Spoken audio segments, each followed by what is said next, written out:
One of the keys to understanding Nietzsche is to understand that he's both a philosopher and a psychologist. In fact, he says at one point he's the first philosopher to be a great psychologist. This, I think, is absurd. One can trace the connection between philosophy and psychology all the way back to the Greeks.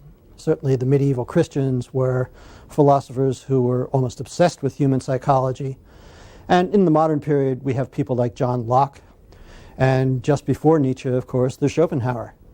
Nevertheless, I think the connection is an important one, and it's particularly striking if we think in historical terms, because until the 20th century, really, the distinction between philosophy and psychology was not at all defined. I often joke that it's really academic administrations and probably warring faculty members that push the two subjects apart from one another.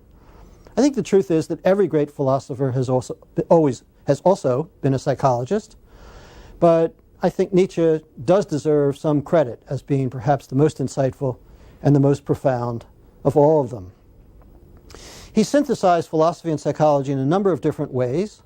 One might say that what he gave us was a psychoanalysis of morals, a psychoanalysis of religion, and in this he anticipates, most obviously, Freud and some of the psychoanalysts who came after Freud. But I think a very clear way of putting this without falling into any kind of psychoanalytic jargon is to say that the way Nietzsche thought of his own thinking is that it had to be strictly naturalistic. Now what that means on the one hand is that it's natural as opposed to supernatural, that explanations had to be in human terms, or at least biological, earthly terms, rather than theological terms. If you want to talk about morality, then don't talk about its divine origins, but rather talk about the human motivations that underlie it. Or to put it in a different way, what Nietzsche wants to do is to explain morality. Most philosophers, by contrast, have tried to justify it. Immanuel Kant, for example, one of the very great philosophers of the modern period, and probably pretty arguably the greatest German philosopher before Nietzsche, had a thesis which essentially said that morality is a matter of reason.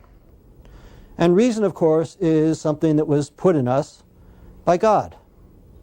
But also, Kant tried to justify morality. In fact, a good third of his great philosophy is devoted to just that, to understand exactly why morality is necessary for rational beings. What Nietzsche wants to do, by contrast, is to explain why not such rational beings as ourselves would be moved to accept morality, or to put it more precisely in ways that we'll explain later, why they would be inclined to accept a set of rules which were quite distinctively to their own immediate individual disadvantage. So what we're going to be looking for Nietzsche is a way of understanding morality, a way of understanding religious belief in psychological terms.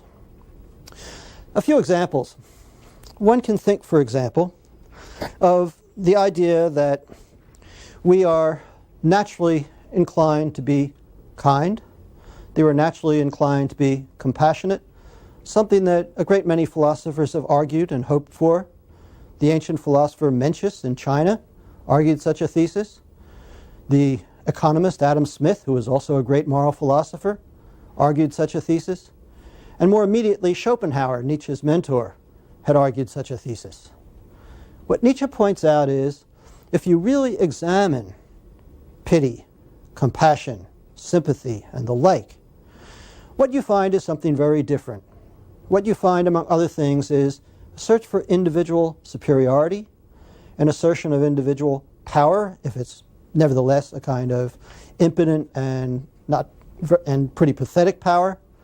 But when you are compassionate towards someone, when you have pity for someone, there's a sense in which what you're doing is making yourself a superior. Or if you're kind to someone, if you exercise the virtue called benevolence, the truth is what you're doing is asserting and reinforcing a certain amount of power you have over that person. If nothing else, the power to be able to give them something. But of course, the same is true on the negative side. If you are cruel to someone, what follows is that you are asserting your power. Again, in a petty, perhaps reprehensible way. But cruelty and benevolence, both are in effect exercises of power. And the idea of personal power, asserting one's strength, is something that pervades Nietzsche's psychology. In fact, it is its primary principle. This gives rise to an obvious contrast. One of the philosophies that was most prevalent in Nietzsche's time, in fact it's still prevalent today, was the mainly English philosophy called utilitarianism. The idea that what people are motivated by is pleasure or the avoidance of pain. What people really want is happiness. And the way to understand their behavior is by that, to understand how certain courses of action, perhaps long-term courses of action, make for more pleasure, for less pain, for more happiness. Nietzsche says, rather strikingly, that actually this is a very poor explanation of most human behavior. Human beings often do what will make them unhappy. For example, they act out of spite. They act out of resentment. They act out of envy. And these things don't make anyone happier, but what they all do, in one way or another, sometimes very deviously, is they assert a person's power. Nietzsche's attitude towards utilitarianism is, like most German philosophers of the time, largely dismissive. He finds it vulgar. He says, in what I think is one of his best lines, man does not seek power. Nietzsche says, in what I think is one of his best lines, man does not want pleasure, only the Englishman does. Actually, I still didn't get it right. Man does not... Should I repeat the whole thing? Yes. One of Nietzsche's best lines, in my view, is when he says, man does not seek happiness, only the Englishman does. It's a kind of direct attack on Nietzsche's nemesis, although one sometimes wonders why, John Stuart Mill, who was probably the greatest English philosopher of the late 19th century, and in a way Nietzsche's direct competitor. But the competition really was between two different theories, a theory of power, a theory of pleasure. The one theory said that people are basically motivated by hedonism, the desire for happiness. The other says that a good deal of human behavior, if not all of human behavior, and by the way, animal behavior too, can much better be explained as the pursuit of some sort of power, self-expression, assertion. Nietzsche considers, for example, people who defended what we would today call animal rights. And Nietzsche himself was certainly not cruel, and in particular had a certain kind of affection for animals. As I mentioned in the first lecture, when he collapsed on the street of Italy, he was hugging a horse to prevent it from a beating. Nevertheless, looking very skeptically at animal rights advocates, what he suggests, and I'm sure we can all think of examples, is that people who are so gung-ho about animal rights are really betraying a kind of hatred of their fellow human beings. That what they're doing is displacing what looks like love, in fact, is something very much like hatred. He also says that of morality in general, we think of people being moral because they're obeying the rules, or because they're being reasonable, or simply because they are going along with what everyone else thinks they ought to do. But what Nietzsche points out is that what really drives us to behave morally is our enormous fear of solitude, of being shunned, of being left alone. And once again, if you examine your own motives in doing the right thing, in at least some occasions, what you realize is that the dominant motivation, we're not talking about justification, the dominant motivation, the dominant explanation, is the fact that we're afraid we'll lose our friends. People won't talk to us. In Tom Wolfe's new book, A Man in Full, the lead character at the very end has to make what amounts to the decision of his life. And the primary motive that clearly drives him is he's afraid of taking one stand because he'll lose his friends, the people who now talk to him, the people who now go hunting and fishing and are his buddies, will no longer respect him. Nietzsche wants to say solitude is a very important aspect of human life, Solitude, more importantly, is a very important element in integrity and the extent to which we're willing to lose our friends, to be shunned, is just that kind of motivation we need to be able to tell the truth. And Nietzsche's philosophy, which often turns out to be harsh and polemical, to say things that other people won't say, has to be understood in part in terms of rejection of that sense, that being shunned, being ignored, is the worst thing that can happen to us. That's not to say that Nietzsche didn't want to be read, and that he didn't resent, as his career unfolded, the fact that his books were not being bought. But nevertheless, to understand Nietzsche is to understand just how important that emphasis on peer pressure, that emphasis on social solidarity, must have been first to him, but secondly, how much he saw that that is the dominant motive of so much of our behavior. Nietzsche uses this psychological, philosophical kind of mix to understand morality in general and understand the work of particular philosophers. For example, trying to understand Schopenhauer and Schopenhauer's pessimism in particular, one can easily understand why Nietzsche would be almost obsessed with the question, why would a person defend a philosophy which basically says life is no good? What must it be about the philosopher that promotes that view? And trying to understand that very clearly is a form of psychoanalysis. Perhaps it comes through most clearly in Nietzsche's most frequent target, also, in a sense, his most frequent hero, and that's in his diagnosis of Socrates. We already mentioned that Nietzsche says, rather outrageously, that Socrates was ugly. But that, of course, is one piece of a larger picture. Socrates hates life. Now, that's not the way we usually think of Socrates. In Plato's dialogues, Socrates is usually buoyant, almost buffoonish.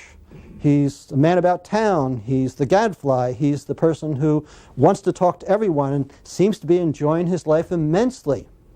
And yet Nietzsche looks very skeptically and critically at the philosophy, which says, among other things, that the way we should view ourselves is not in terms of this earthly social body, but rather the way we should view ourselves is in terms of this eternal soul, something which clearly is going to carve the way for Christianity.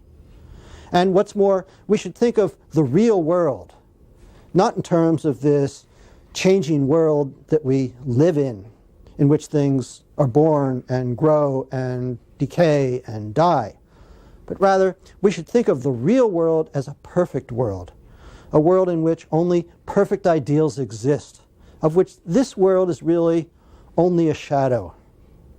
And Nietzsche asked the question, what would make a philosopher think in such terms? And here the diagnosis comes home. Socrates hated life.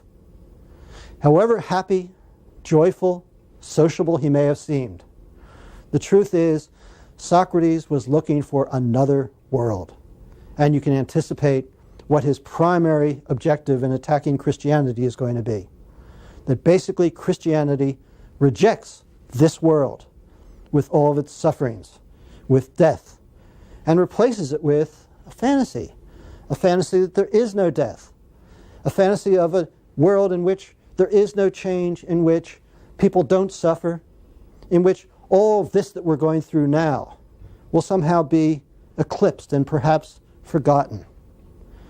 That is a rationalization. And again, it's a kind of explanation. Nietzsche doesn't try and justify morality, he just wants to explain it. There's another sense in which Nietzsche diagnoses Christianity, and Christian morality in particular, as a kind of a slave morality.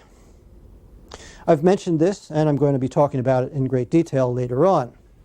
But just to anticipate in the same vein, what Nietzsche wants to do is ask the question, why would people accept what they call morality? And of course, one piece of it is what I already said, and that is that people are afraid of being shunned. They're afraid of being pushed aside and ignored, of being left alone. And in that sense, Nietzsche points out that what we call morality is really a herd morality. What we really want is to remain like everyone else, or at least be liked by everyone else. There's a deeper sense, though, in which if you think of the particular values of Christianity, such notions as humility and meekness, what David Hume, an earlier philosopher, had referred to as the monkish virtues, what one starts to suspect is that while these present themselves as virtues of strength, the truth is they're virtues of weakness. And so the diagnosis here is that Christian morality, in general, should be understood in psychological terms.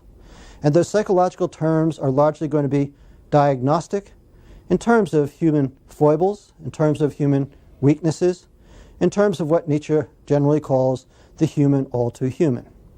Now, let me say that this isn't entirely dismissive, because the other side of this is to appreciate what is done out of strength, what Nietzsche refers to in many of his works as the noble way of living.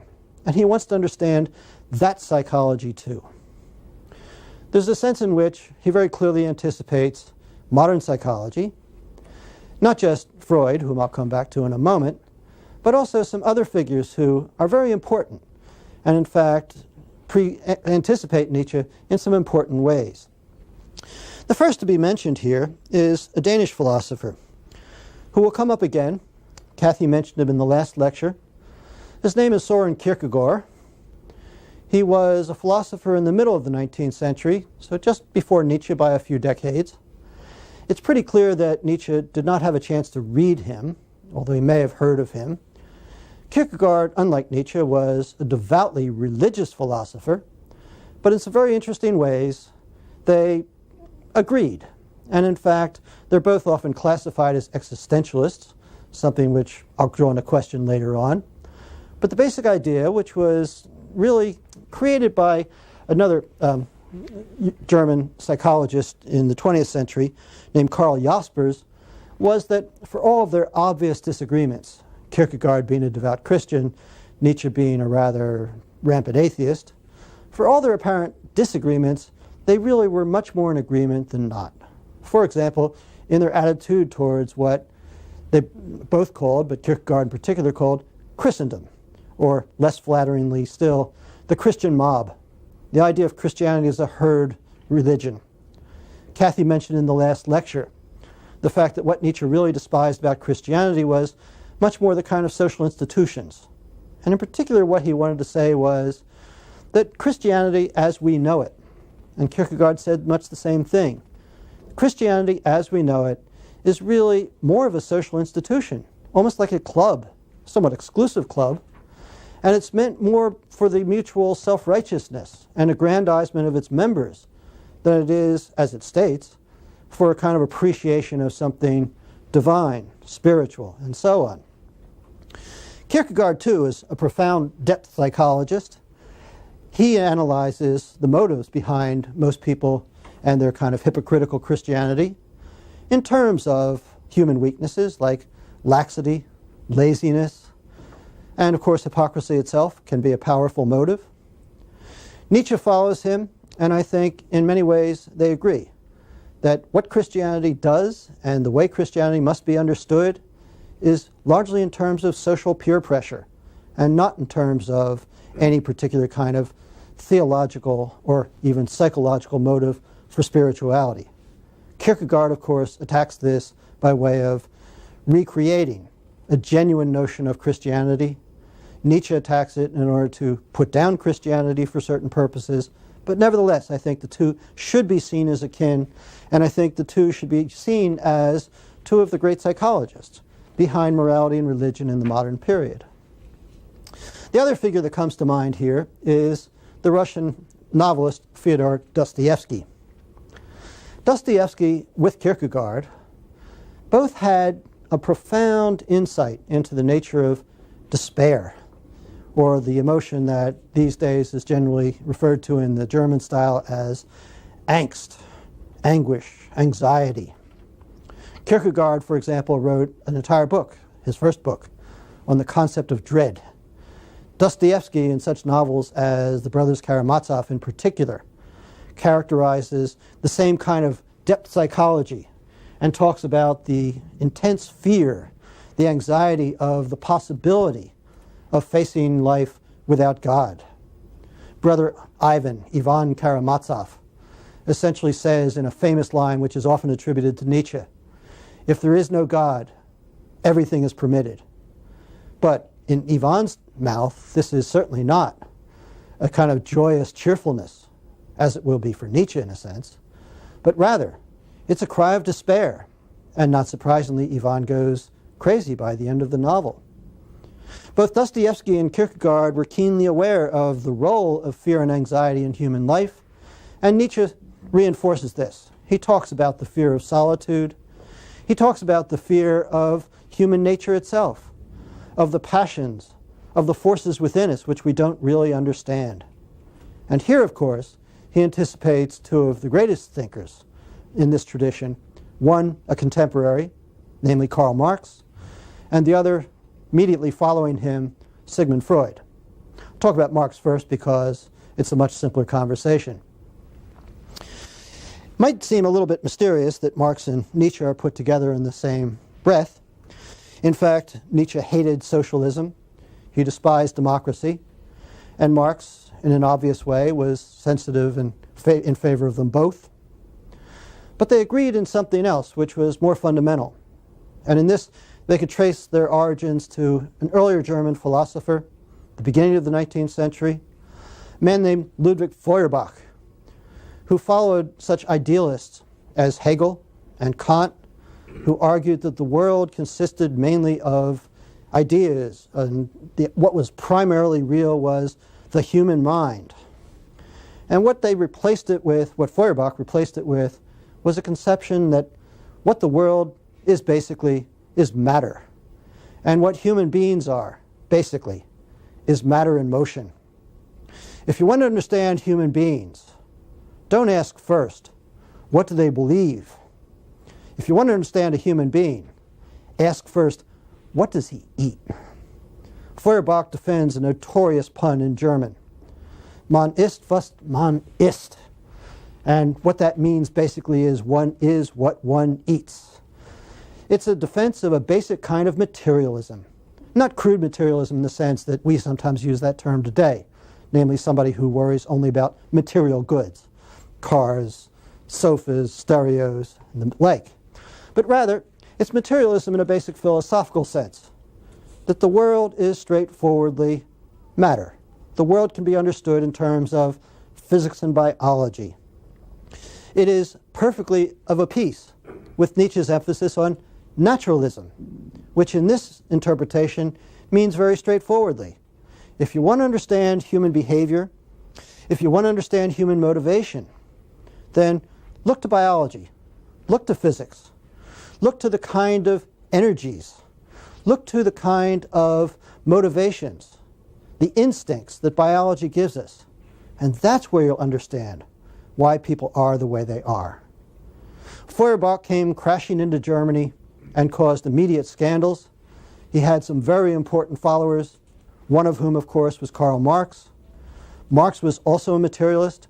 He talked about himself as standing Hegel on his head, and what he meant by that was Hegel had talked about the world in terms of ideas. What came first and foremost were the material circumstances of a person's life. And so Marx then essentially becomes an economist. He was early on a Romantic philosopher. But in his mature years, and as we know him, Marx becomes an economist, and what he starts talking about are the material conditions of life, the forces of production, how economics sort of sets the basis upon which everything else, religion, philosophy, culture, art, all are based.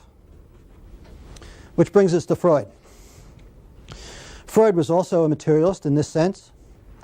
One of his first writings, a work that he never actually published, but was certainly published fairly soon after, was a scientific project for making a materialist psychology.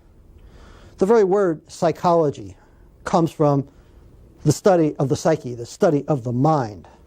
Freud, of course, kept that, but one of his first projects was a kind of equation between the mind and the brain.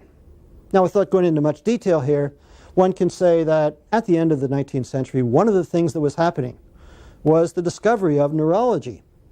And with the discovery of neurology in its modern sense came the possibility of understanding not just human behavior in its more obvious physical aspects, but human behavior in terms of its most intellectual productions, understanding it all in terms of biology. And this is something that Nietzsche clearly endorsed, and Freud, in fact, admits that he picked up a good many of his ideas from Nietzsche. In fact, he even says he stopped reading at a certain point. He stopped reading Nietzsche at a certain point because he realized that if he kept reading, he would find nothing original to say.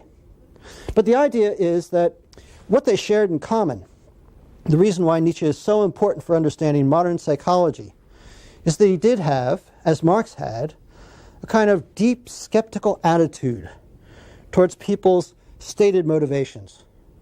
Rationalization, intellectualization, just played too profound a role.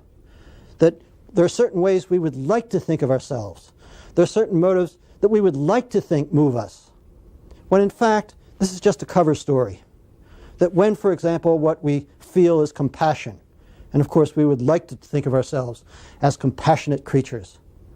If you look more closely, what you often find is that instead of compassion, it's different modes of selfishness, different modes of exerting your superiority or your power. If you defend a cause, it might be a very moral cause. You might have a perfectly good justification for it. But if you look for the motivation behind your behavior, what you will often see is something very different. This is sometimes called, rather, I think, pretentiously, the hermeneutics of suspicion. But it's something that Marx excelled in. It's something that Freud would excel in. But the main figure here has to be Nietzsche. What it means is, don't accept people's stated motivation at face value. People are not, as earlier philosophers had sometimes argued, in a privileged position. In fact, even in an unmistakable position to understand why they do the things they do. To put it in terms that Freud would use, motivation is often unconscious. It is least accessible to the person who is actually doing the deed. And it sometimes takes enormous effort, certainly on the part of that person himself or herself, to understand what it is that's making them do what they do. From a third-person point of view, of course, you don't get the same kind of resistance. Nevertheless, if what you're trying to understand is human motivation in general, because we are inevitably talking about ourselves as a member of the species, that same resistance sets in. Which is why the philosophers of the 18th century, in particular, were so fond about talking about the natural compassion, the natural sympathy that motivated us all, about the natural fellow feeling, sort of community sensibility that motivated human behavior. But, as Nietzsche is quick to point out, what is called community sensibility might also be called herd mentality, the fear of being alone, the desperate fear of solitude. In the same way, when people talk about themselves as loving, well, it's not that Nietzsche attacks love. Certainly he himself fell in love a couple of times. And there's a sense in which he could be a loving person more generally. And more philosophically, he certainly saw certain kinds of love which were highly virtuous, very noble. But what is often called love is something that, like pity or compassion, is deep down petty, selfish, a kind of possessiveness. He says, for example, if you think about romantic love, sexual love, what could be more possessive than that? And we talk about being completely selfless. The truth is, there is nothing more selfish than love. So, anticipating Freud, Nietzsche wants to say, philosophers must be psychologists. They must try to explain human behavior, including one's own human behavior, and one has to try to not give a whitewash rationalization, but instead try to understand what's really going on. And that question, what's really going on, is precisely what we're going to be talking about for the next several lectures. Thank you.